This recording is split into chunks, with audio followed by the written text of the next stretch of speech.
The pickup truck shouldn't have been there.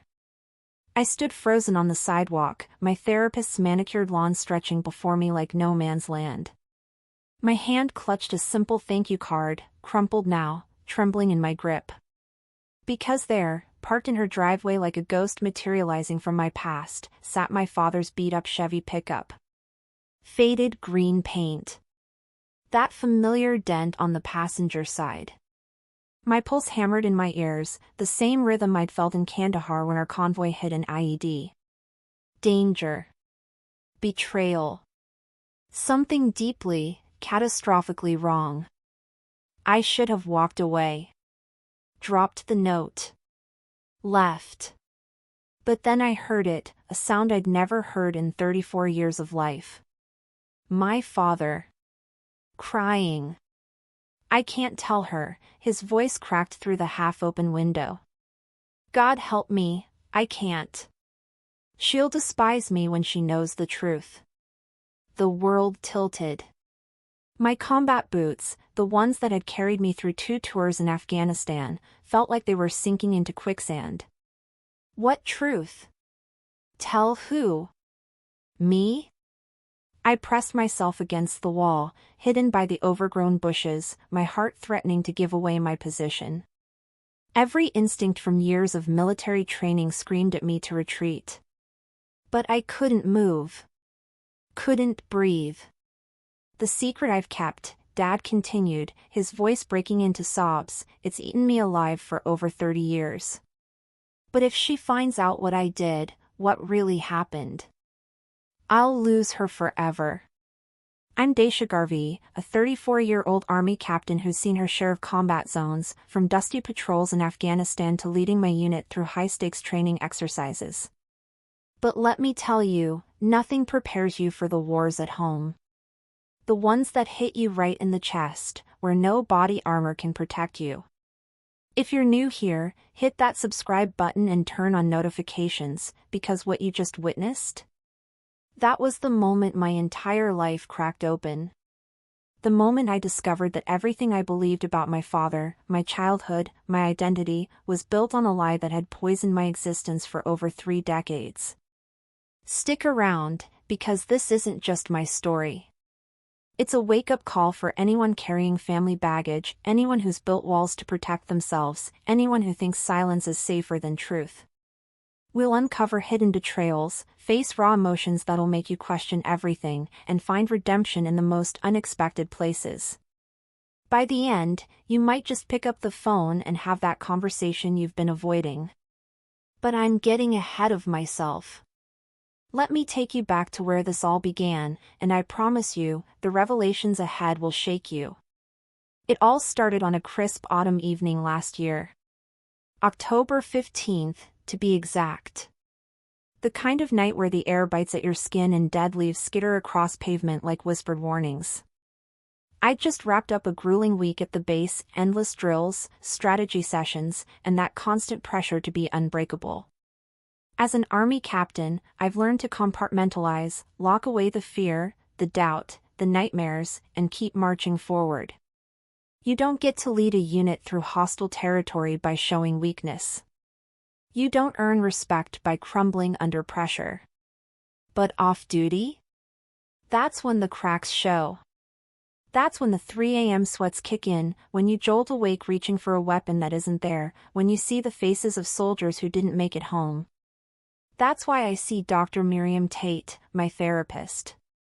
She's been my lifeline for the past 2 years, helping me unpack the PTSD from my deployments, the isolation of command, and yeah, the messy fallout from my family history. That night, I was swinging by her house to drop off a thank you card. Nothing fancy, just a note saying how her sessions had helped me sleep through the night without those vivid nightmares of IEDs and lost comrades. Small victories, right? Dr. Tate lives in Maplewood Estates, a quiet neighborhood with manicured lawns and picket fences that scream normal life, the kind of normalcy I'd never known. I parked my Jeep a block away at 7:47 p.m., not wanting to impose. The street was deserted, porch lights casting long shadows. I walked up with the envelope in hand, rehearsing what I'd say if she answered. Just wanted to drop this off. Thanks again for everything. But I never made it to the door.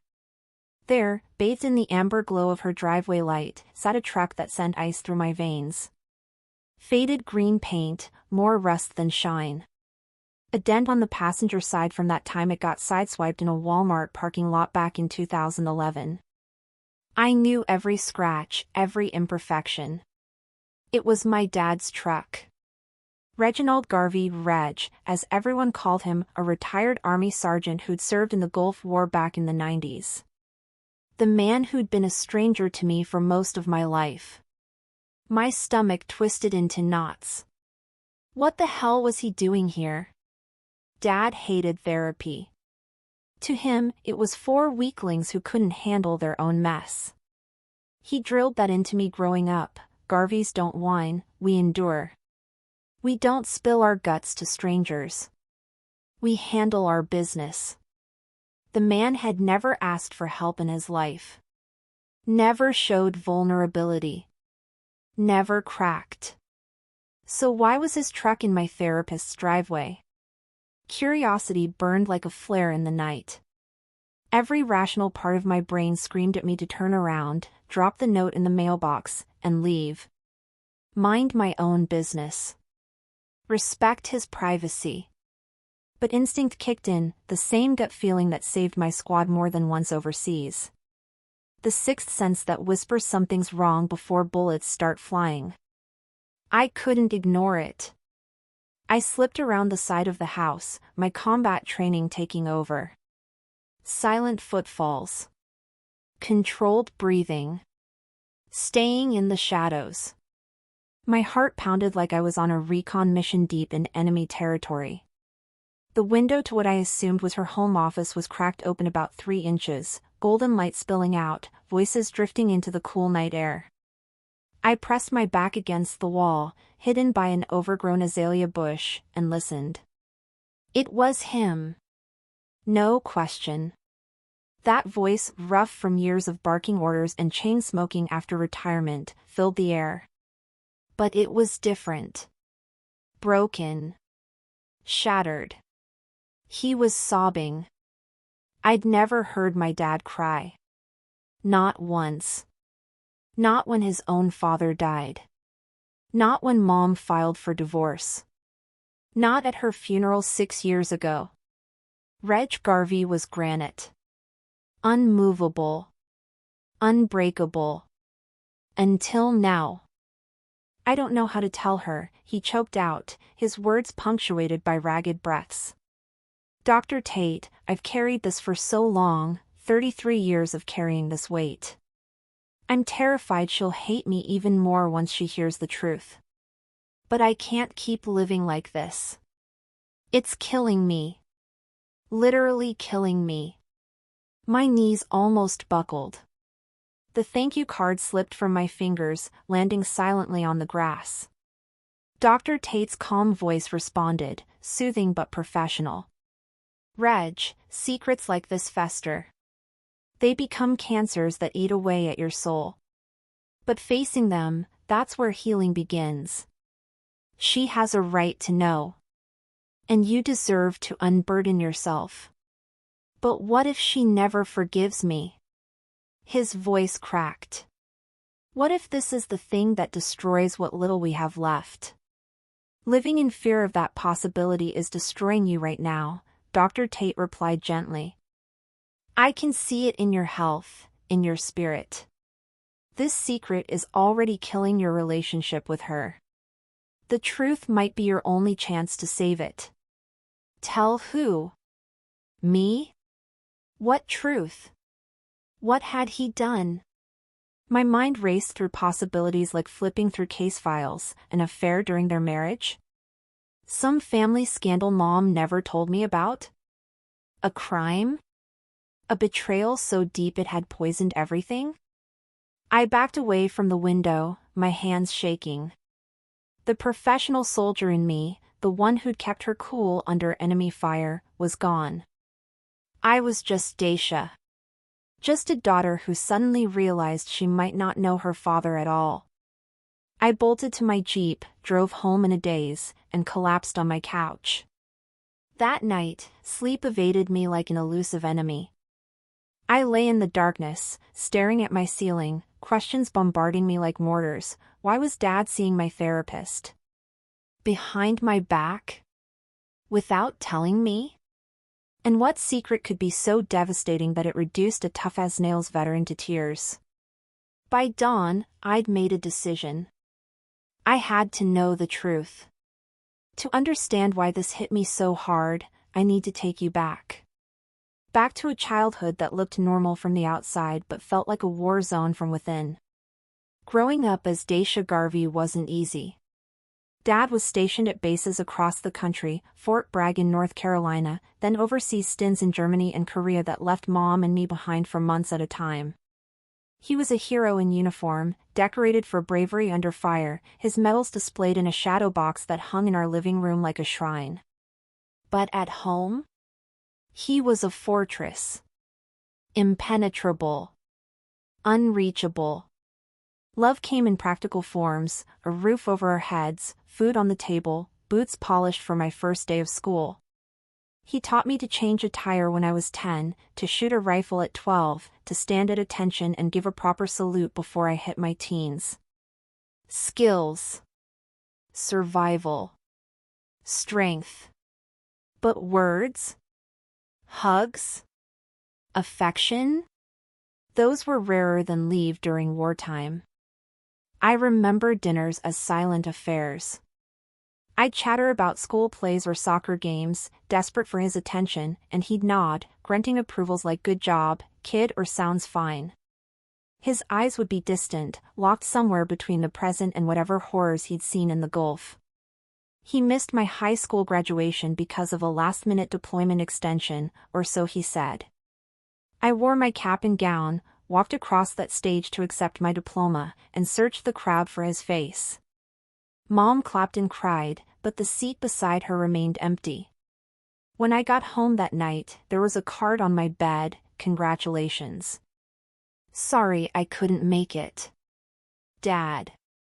8 words. That was it. When I enlisted in the Army right after, following in his footsteps, desperate to finally earn his approval, he just clapped me on the shoulder and muttered, "Make me proud." No tears, no speeches, no moment of connection. It felt like I was invisible, like my achievements were expected, not celebrated. Like I could never quite measure up to whatever standard he held in his head. Then came the divorce. I was 14, just a kid trying to figure out who I was amid the chaos of puberty and base life. Mom and Dad's fights had been escalating for years: money, his long absences, her crushing loneliness, his emotional unavailability. The walls of our base housing were thin, and I'd lie in bed listening to them scream at each other. "You're never here, Reg. Even when you're physically here, you're gone. I'm doing my job. Providing for this family. What more do you want? I want a husband. Your daughter wants a father." One day, it was over. Just like that. Court dates, lawyers, paperwork. And here's the part that gutted me: Dad didn't fight for custody. He let Mom take me full-time without a single objection. He accepted every other weekend visitation like he was agreeing to terms of surrender. I internalized it immediately: he didn't want me. He gave up. I wasn't worth fighting for. That wound festered, turning into resentment that calcified over the years. Our weekend visits became awkward, forced affairs. We'd go to a diner, eat in silence, then he'd drive me back early. "Got things to do," he'd say. Code 4, "I don't know how to be with you." When Mom passed from cancer 6 years ago, stage 4 pancreatic, gone in 8 months, it widened the chasm between us. Dad showed up at the funeral, stoic as ever in his dress uniform, and we barely spoke after. A nod across the grave. A handshake at the reception. Then back to our separate lives. I threw myself into my career. 2 tours in Afghanistan. Promotions. Medals of my own. I became the soldier he trained me to be, strong, silent, enduring. Garveys don't whine, we endure, I'd tell myself when the nightmares got bad. But the nightmares did get bad. After my second tour, after I lost 3 soldiers in my unit to an ambush, after I held Private Collins while he bled out in my arms, I started fracturing. Hypervigilance in crowds. Panic attacks in loud spaces. Insomnia that left me a shell. That's when I found Dr. Tate. She helped me see how Dad's emotional shutdown mirrored my own. Enduring isn't living, Daisha, she'd say gently. You've survived so much. Now it's time to actually live. Now, discovering him in her office? It felt like betrayal squared. He was doing the work I was doing, seeking the help he'd always mocked, but secretly. Behind my back. Why? The next morning, I suited up in my full army dress uniform, crisp lines, metals gleaming, boots polished to mirrors. Armor, literally and figuratively. If I was going to confront Dr. Tate, I was going to do it as Captain Garvey, not Broken Daisha. I marched into her office at 0900 hours sharp, sat ramrod straight in the chair across from her, and laid it out. I saw my dad's truck at your house last night. I heard him. I heard what he said. What's going on? Her face paled, but she composed herself quickly. Professional. Measured. Daisha, I can't discuss another patient's sessions due to confidentiality laws. You know that. He's my father, I said, my voice harder than I intended. And he was talking about me. Secrets about me. I have a right to know. She folded her hands, her expression sympathetic but firm. You do. But it's not my place to tell you. It's his. She paused, seeming to weigh her words carefully. What I can say is this, he reached out to me anonymously at first, months ago. He didn't mention your connection until our 3rd session. When I realized who he was, I offered to refer him to someone else to avoid this exact situation. He refused. Said he needed someone who understood you, who could help him figure out how to bridge this gap. My anger surged. So he sneaks around, uses my therapist, invades the one space that's supposed to be mine? That's not fair. Tears stung my eyes, rare for me. Shame followed immediately, I'd eavesdropped like a spy. I'd violated his privacy too. Dr. Tate nodded empathetically. This stirs up old pains, I know. But maybe, just maybe, it's a door cracking open. He's doing the hardest thing he's ever done, facing his demons, confronting his failures. Talk to him, Daisha. Real healing demands vulnerability from both sides. I left shaken, the uniform feeling heavier than my full combat gear. For 2 days, I avoided his calls. 12 missed calls. For voicemails I couldn't bring myself to listen to. Then my phone rang with a different name, Aunt Beatrice, Dad's sister. Her voice was laced with concern. Daisha, honey, your dad's a mess. He called me last night, bawling his eyes out, said he thinks you might hate him forever if you knew the full story. What's going on? My pulse quickened. What story, Aunt B? What is he talking about? She sighed deeply, a sound heavy with years of family pain. Oh, sweetheart. It's about the divorce. Things weren't as they seemed. Your dad never wanted to tell you because he thought it would poison your memories of your mother. But you need to know. Know what? My hands were trembling. In court, during the custody hearing, your dad's lawyer was a shark. Real aggressive type. He baited your father, pushed buttons about his PTSD from the Gulf War, his temper, his deployments. Got him angry on purpose. And your dad, he snapped. Yelled that you were better off with your mom, that he wasn't cut out to raise a daughter alone, that he'd probably screw you up worse than he already had. I gasped, the room spinning around me. He said that? About me? The judge latched onto it immediately, Aunt B continued, her voice thick with emotion. Used his own words against him. Denied custody, granted your mother everything. Your dad tried to take it back, told the judge he didn't mean it, that he was being provoked. But the damage was done. Recorded in the transcript. Filed in the court record. But he never fought back, I whispered. He just accepted it. Oh, honey, he fought. You just never knew. He filed appeals. Wrote letters to the judge. Hired a new lawyer and went back to court twice. But that outburst followed him. Every time they'd cite it, Mr. Garvey himself stated he's unfit. After the third attempt failed, he gave up. Thought he'd done too much damage. That you deserved better than a broken father who couldn't keep his mouth shut when it mattered. Tears streamed down my face, hot and fast. All this time, I thought he didn't want me. He's blamed himself every day since, Aunt B said softly.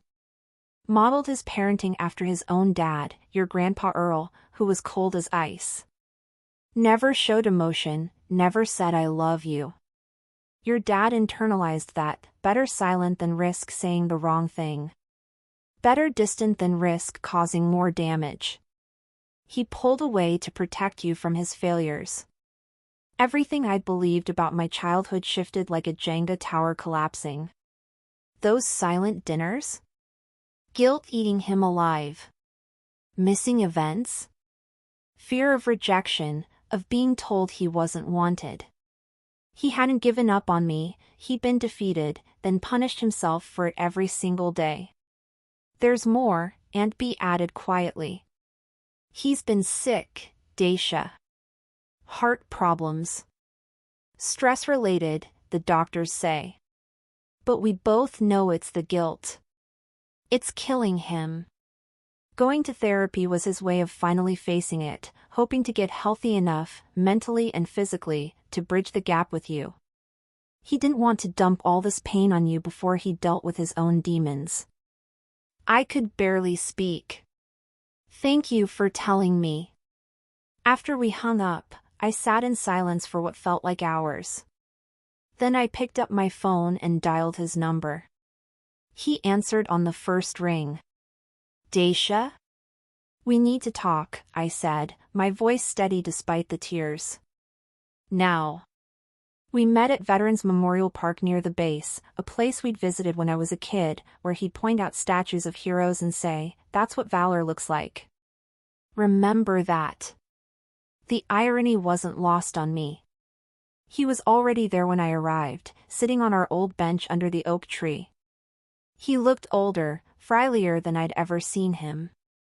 His eyes were red-rimmed, his hands shaking slightly as he stood to greet me. Daisha, he started, voice trembling, I messed up bad. That courtroom. I lost you because of my stupid pride, my inability to keep my damn mouth shut when it mattered most. I sat beside him, the October wind rustling leaves around us like whispers of the past. Tell me everything, Dad. No more secrets.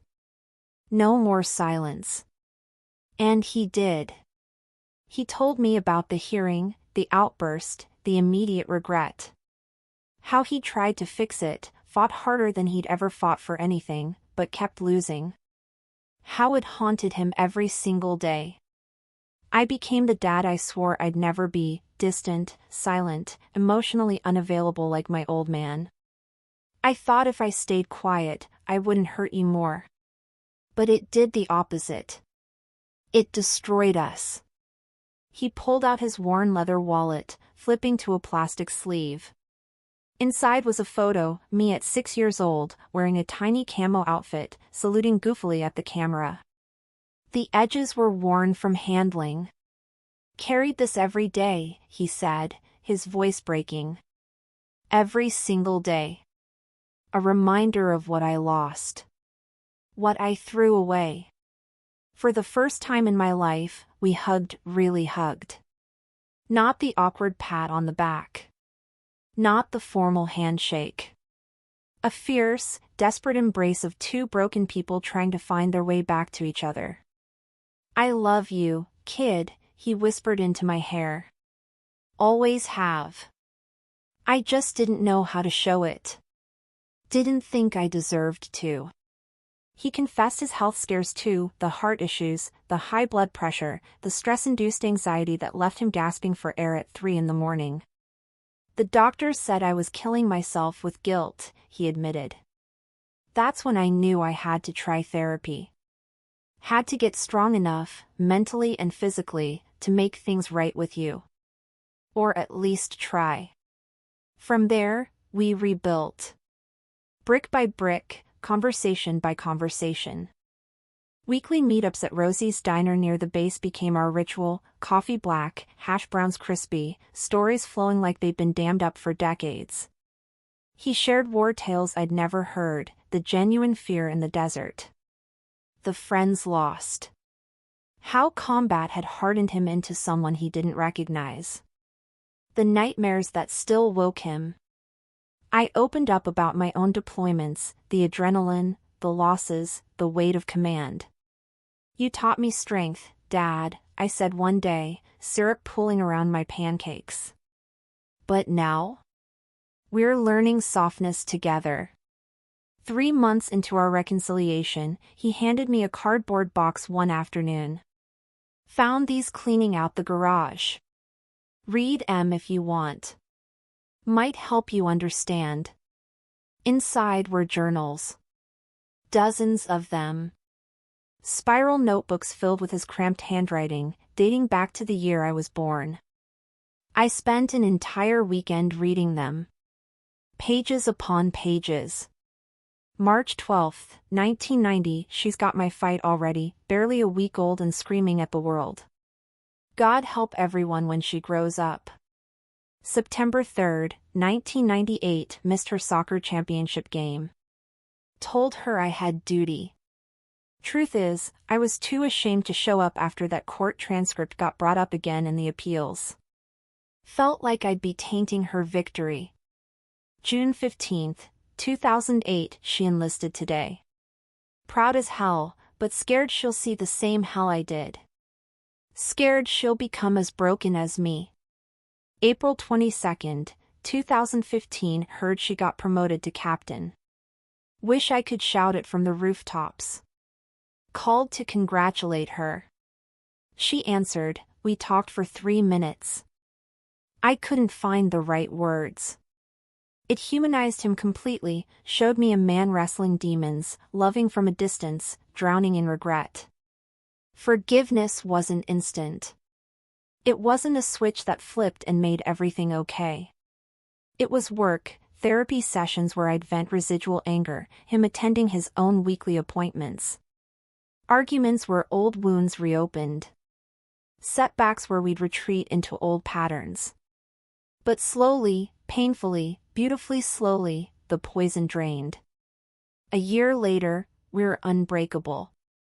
Sunday brunches where we swap photos, him beaming at my medal ceremonies, me laughing at his old boot camp pictures. He joined a veteran support group, crediting me for the push. If you can face your demons, so can I, he said. Last month, back at that Memorial Park, he gripped my hand as we sat on our bench. You know what's crazy, he said. You overhearing me that night at Dr. Tate's? Best accident that ever happened. Knocked sense into this old fool. Forced us to stop hiding. I smiled through tears, the good kind this time.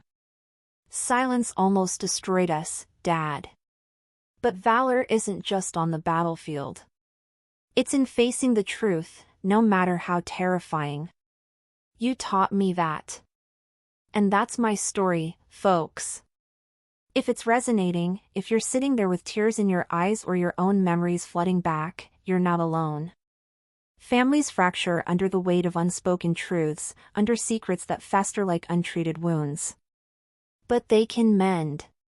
With courage, with vulnerability, with the willingness to face the hard conversations we've been avoiding. If you've got a similar tale, or if you just need to hear that you're not broken, that healing is possible, drop it in the comments below. Let's build a community of real valor here. The kind that takes guts to show. One more thing before I go, this journey inspired me to support veteran mental health initiatives. Too many of us, soldiers and their families, carry invisible wounds that never get treated. Check the description below for a link to a fundraiser supporting therapy access for service members and their families. Every single donation counts. Let's honor the battles fought off the battlefield, the wars waged in hearts and minds. Thanks for watching. For listening. For being here. I'm Daisha Garvey, signing off. Stay strong. Stay true. And remember, sometimes the bravest thing you can do is break the silence. See you next time.